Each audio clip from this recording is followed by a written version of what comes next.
स्वागत है आप सबका। आप सब सुने, एक सुहाग गीत लेके आई, आप सब सुने, आनंद लें।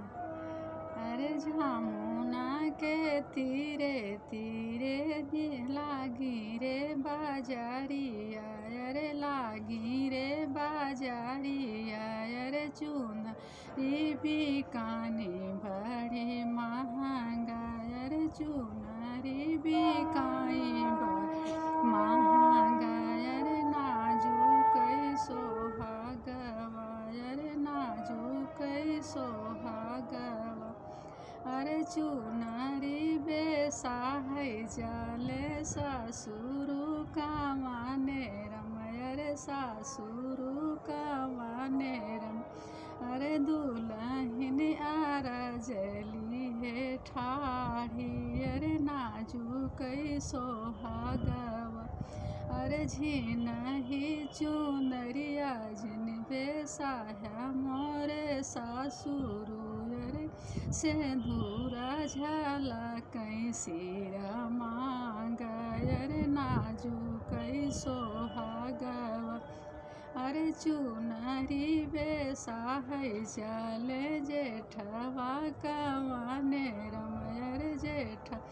कमाने रम, अरे दुल्हन आरजली है ठाढ़ी, अरे नाजुक सोहागवा, अरे झिनहि चुनरिया जिन बेसाया मोरे जेठवा, बेसाया मोरे जेठवा, अरे सिंदूरा झाला कैसिरा मांगा, अरे नाजुक सोहागवा, अरे चुनरी बेसा है चले देवारा कामाने रम, अरे देवा कामाने रम, अरे भाऊजी आरजली है ठाढ़ी, अरे नाजुक सोहागवा, अरे झिनहि चुनरिया जिन खरीद मोरे देवारा, अरे झिनहि चुनरिया जिन खरीद मोरे देवारा, अरे सिंदूरा झाला कैसिरा मांगा, अरे नाजुक सोहागवा, रे नाजुक सोहागवा, अरे जमुना के